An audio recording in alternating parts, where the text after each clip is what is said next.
আসসালামু আলাইকুম। রিপ্লিস অ্যাকুরিয়ামের দ্বিতীয় পর্বে আপনাদেরকে স্বাগতম।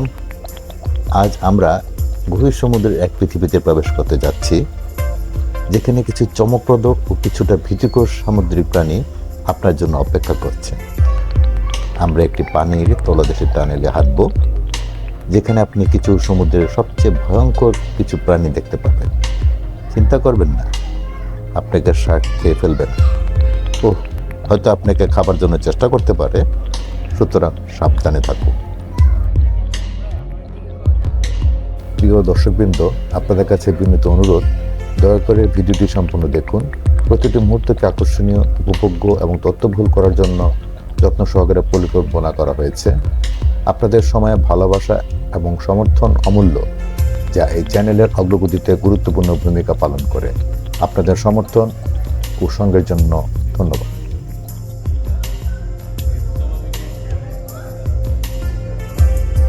স্টিংরেটির পেটের ফ্যাকাশে রং আর অন্ধকার প্রান্ত এটিকে হাইড অ্যান্ড সিকের মাস্টার করে তোলে। তার বিশাল পাখনাগুলি তাকে অলিম্পিকে সাঁতারুদের মতো ভেসে যেতে সাহায্য করে, আর সেই দীর্ঘ লেজ এটা দ্রুত পালানোর হাতিয়ার। এটি একটি স্পটেড ইগল রে। স্টিংরেটির দুনিয়ার রকস্টার গরম উপকূলীয় জলে জীবন উপভোগ করছে।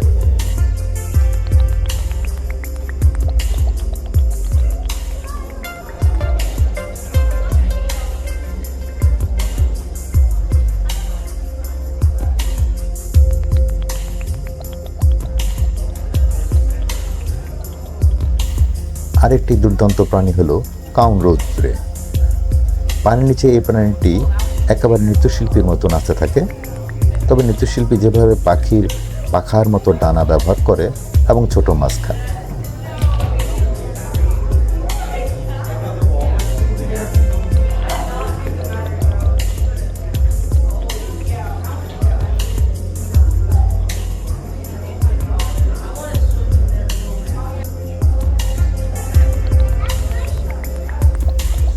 এবার দেখি স্যান্ডবার শার্ক।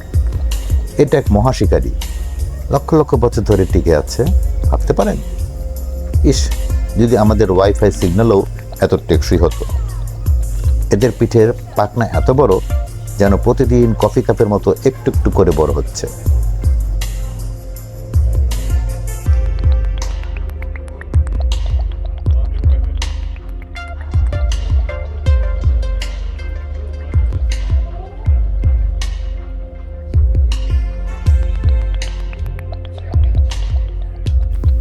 এখন আসুন আমরা দম ধরে ডুব দেই সত্যিকার ভাবে।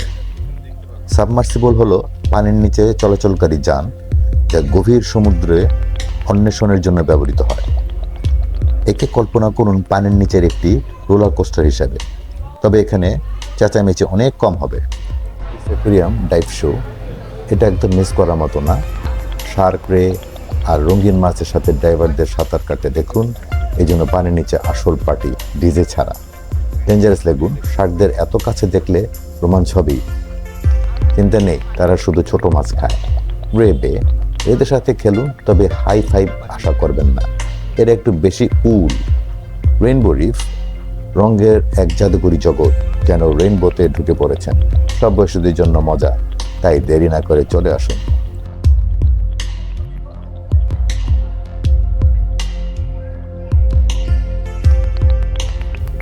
এই ছোট্ট প্রাণীগুলো রাজকন্যার ঘোড়ার মতো দেখতে, কিন্তু একদমই নাইট ইন শাইন বর্ম ছাড়া। এরা তাদের লেজ দিয়ে প্রবাল গাছের সাথে আটকে রাখে, যেন শেষ পিৎজার টুকরাটাকে শক্ত করে ধরে রেখেছে। আর জানেন কি, পুরুষই হজ ডিম ধারণ করে এবং সন্তান জন্ম দেয়। একদম পুরুষত্ব আর যন্ত্রণার উল্টো দিক। ডর্ফ ক্লাব ক্যাটেলফিশ পানি নিচে রং বদলাতে পারে, যেমন ফোনের স্ক্রিন। পেটটা সুন্দর হলেও এটা চমৎকার শিকারী, আপনি বললেই রং পাল্টে যাবে। ব্ল্যাক স্পটেড স্টিংরে উপকূলের তলদেশে ডায়মন্ড আকারে ভাসে, রং মিশিয়ে। শান্ত স্বভাবের, পরিবেশের সঙ্গে মিশে যেতে শেখায়, যেমন সুটকেসে হারানো মোজা। কাউনোজ রেটি পানির নিচে একদম নৃত্যশিল্পীর মতো সাঁতার কাটে।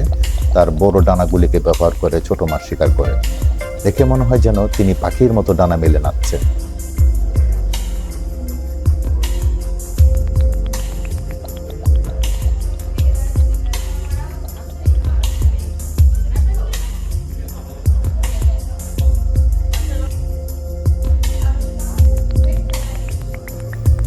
টমেটো জেলিফিশ, এটা যদি সালাডে দেখতে পান তবে সত্যি এটা বেশ মজার হতে পারে। কিন্তু জানেন তো, এটা আপনার সালাদে নয়, সমুদ্রে ভয়ঙ্কর হতে পারে। তবে চিন্তা করবেন না, যদি আপনি ড্রাইভার না হন তাহলে আপনাকে এর সাথে একাত্ম হতে হবে না।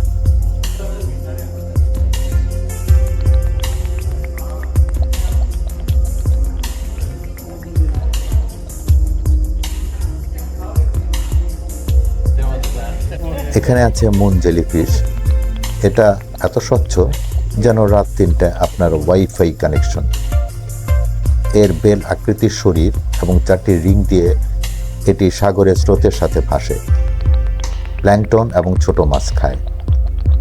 এই জেলিফিশ পানির নিচে এক ধরনের নীরব আলো তৈরি করে, বাজনা ছাড়া। তাদের স্টিং খুব হালকা।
আধুনিক যুগের স্লো আর স্টাডি, এই প্রাণীটি অনেক পুরনো কিন্তু এখনও সমুদ্রে খুব স্টাইলিশ।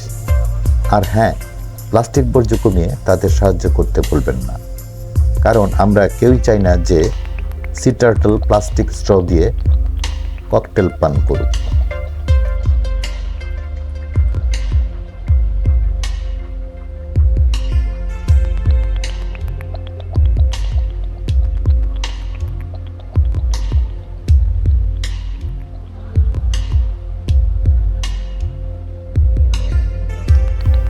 ভিডিওটি দেখার জন্য ধন্যবাদ। যদি ভালো লেগে থাকে তাহলে লাইক দিন, সাবস্ক্রাইব করুন এবং বেল আইকনে ক্লিক করতে ভুলবেন না, যেন আপনি সব আপডেট পেতে পারেন। পরবর্তী পর্বে দেখা হবে। ততদিন পর্যন্ত সুস্থ থাকুন, নিরাপদে থাকুন এবং যত্ন নিন। আল্লাহ হাফেজ।